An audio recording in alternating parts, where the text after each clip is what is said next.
Досбай би Досбай Исалыұлы 1838 жылы қазіргі Шымкент облысы Алғабас ауданы Алғабас совхозының Қарабас өзені бойында туған. Қазақ шежіресі бойынша Досбайдың арғы ата-бабалары Үйсін, Бәйдібек, Жауатар ысты руынан таралады. Бұл бабалардың көбісі заманында ел қамы үшін күрескен батыр би боп өткен. Досбайды жастайынан сол батыр би аталарының дәстүрлі жолымен ержетеді. Досбайдың ортаншы қызы Фатима апайдан осы деректерді жазып алғанда 1991 жылы ол кісі 87 жаста екен. Фатима апай мынадай естелік айтқанды: "Жәкем жарықтық", туған әкесін осылай атайды екен, "жылан жылы 79-ға қараған жасында қайтты. Сонда мен 12 жасар қыз екенмін. Ар жағын өздерің есептеп ала жатасыңдар, қарақтарым. 35 жасында Жаманбай таздарға болыс болды. Кейін ел жұрты би сайлайды. Содан пайғамбар жасына жеткен жылы Меккеге барып пірге қол беріп қажы атанып қайтты. Нарға жүгімізді артып, бұйрат құмды кешіп, 7 ай дегенде Меккеге жеттік. Қасиетті мешітке кіріп намазға тұрдық. Қағбаны тәу етіп 17 рет айналдық. Зәмзәм суынан іштік, Арафат тауына шықтық, құрбан шалып, қарып қасыр жетім жесірлерге, кедей кембағалдарға Құдай садақа тараттық деп отырушы еді жарықтық. Меккеге барып қажы атанып қайтқан Досбайды құттықтаушылар көбейген. Оған Түркістан, Шымкент, Шаян, Сайрам, Құмкент жағынан игі жақсылары, ел басшы, би, болыс, ақын, жаршылары мол жиналған. Сөйтіп бірнеше күнге созылған ырғын той болған. Жиналған көпшілік ат бәйгені, көкпарды, күресті тамашалаған. Ақын жыршылар таңды таңға ұрып, толғау, терме қиссаларын жырлаған. Майлықожа өзінің тотынамасын, Құлыншақ, Шора батырын, Молда Мұса мысал өлеңдерін термелеген. Зұлпықар, Ергөбек, Алдаберген, Мейірбек ақындар екеу боп айтысқан. Досбай әжінің елге істеген жақсылығы мен қамқорлығы, адамгершілігімен ағынан жарыла айтқан ақыл кеңес, билік шешімдері жөнінде ел аузында айтыла беретін адамдық қасиеттеріне келгенде Фатима апай тіптен көсіле сөйлейді. Меккеге сапар шегер алдында кімде-кім менімен әжілікке баруға ниет қылса, оның бар қаржысын өзім көтеремін, кәне қайсың жүресіңдер деген. Жол алыс, оған көп мал керек, шама келмейді, өліп қайтамыз ба, тірі келеміз ба деп еш қайсы бата алмапты. Сонда Досбай болыс болмаса әр атадан бір адам шығыңдар дегенде Тоқал таздардан осы күнге Медетбек Жәкемнің әкесі Сейтім Тазшадан Бердібай еріпті. Сөйтіп сол жолы үшеуі де әжі боп пірге қол беріп оралыпты. Досбай әжі қайтарында бір нарға Меккеден қасиетті кітаптар, 2 түйеге құрма теңдеп әкеп, құрманы ауыл адамдарына тәберік етіп үлестіріпті. Сол Меккеден артып әкелген 2 сандық арабша кітаптарды дейді Фатима апай, сенің әкең Төреқұл Софы мен Зұлпықар ақынға оқытып отырушы еді. Сол 2 сандық кітап қайда екен деп сұрағанымызда, ол кісі Зұлпықардың үйіндегі жеңгеміз Бүшай айтып отырушы еді. Қуғыншы белсенділер тыныштық бермеген соң, Зұлпекең ол кітаптарды ескі тамның түбінде ұра қазып, киізге орап көміп тастаған деп, ол тамдар бүгінде жер боп кетті ғой. Елді жұт жайлаған жылы Досбай болыс бір топ жігіттерін жұмсап, сонау Атбасар Қараөткелден қапқа бастық алдырып, оны ашыққан үйлерге бөлген. Сөйтіп оларды аштық алапатынан аман алып қалыпты. Жылан жылы қиыншылық кезінде жоқ жұқана, кедей жалшыларға өз малын бөліп таратыпты. 5 ешкі сауып сұрағандарға 10 ешкі, сой сұрағандарға 2-3 қойдан, атының майын сұрағандарға ат беріп отырған. Сол уақытша берген малдарын қайтып апарса, ол кісі алмапты. Мен сендерге қарыз деп берген жоқпын, басы бүтін қарасып бергенмін. Досбай онымен кедей боп қалмайды дер екен. Арыстанды Қарабастың азынаған желі соғып тұрған күздің бір күні Досбай болыс өзінің Түркістан оязы сыйға тартқан көк паэтон арбасымен Шаян құжарасынан шығып, Асан қараған 80 ауылынан өте берсе, алдынан 10-15 шақты бала ерткен бір адам кездесіп сәлем береді. Қайдан келесіңдер? Сіздің ауылдан. Бұл кімнің балалары? Өзіміздің ағайындардың балалары. Неғып ертіп жүрсің?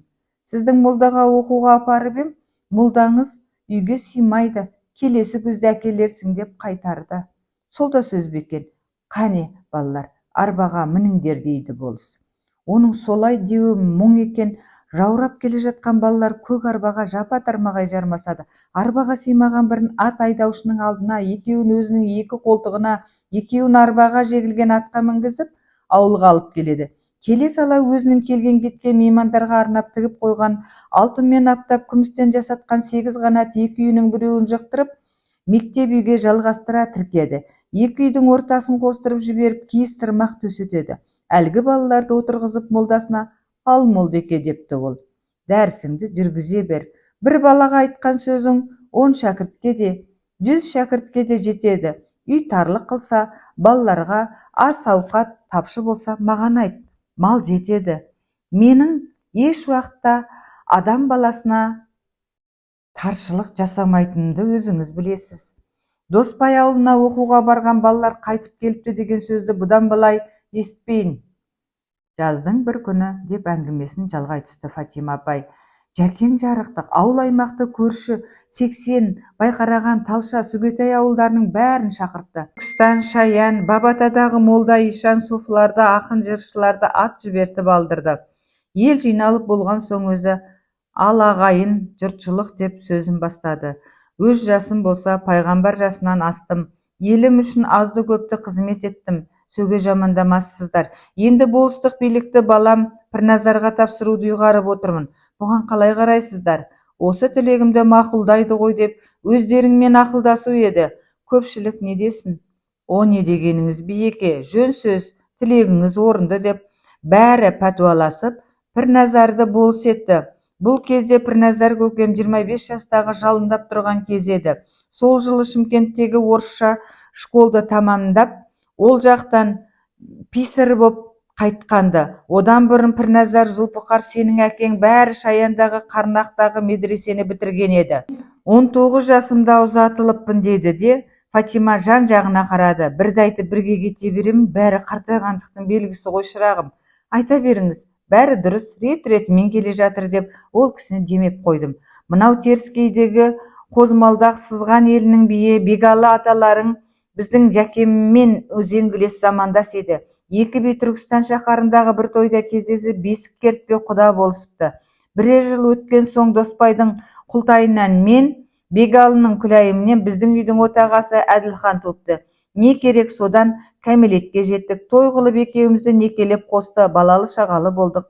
Немере көрдік. Үлкен балам Алматыда генерал, профессор, юстиция генерал-майоры, заң ғылымының докторы профессор Қалауша Бегалиевті айтып отыр. Өзім Шымкентте кіші балам Геральдтың қолындамын. Доспай әнші, ат бапкері әрі сыншы елі. Сол өңірдегі елдің ас тойдағы бәйгеге қосатын сәйгүлік жүйріктері бәрі оның сынынан өтеді екен. Ол жүйріктің жүйрігін, тұлпардың тұлпарын бір көргеннен айнытпай таниды.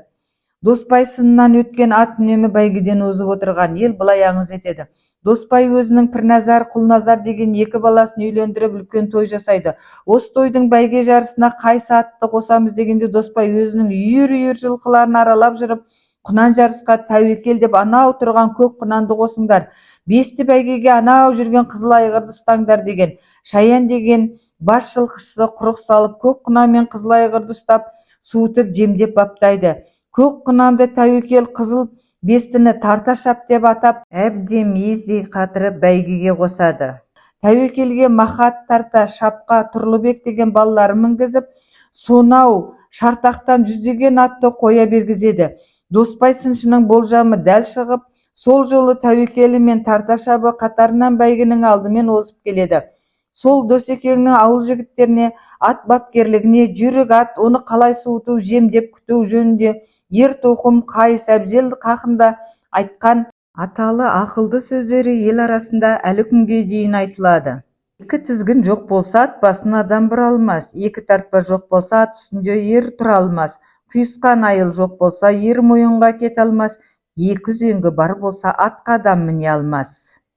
Қолда қамшы жоқ болса, ат аршындап жүре алмас. Бәрі бірдей сай болса, ат үстіндегі жігітті сайтан түгіл жын алмас, деп айтады екен жігіттеріне. Досекеңнің аузынан шығып, мақал-мәтелге, нақыл қанатты сөздерге айналып кеткен шешендіктің бір қатары мынандай: қара байыр қазанат қара жолда қалдырмас, қара жолда қалдырып қанатыңды талдырмас. Тобанаяқ торыны, тойға мінбе қойға мін, құланаяқ құланы, қойға мінбе тойға мін. Атты жолдас болмайды арбалымен, жортақ жолдас болмайды жорғалымен.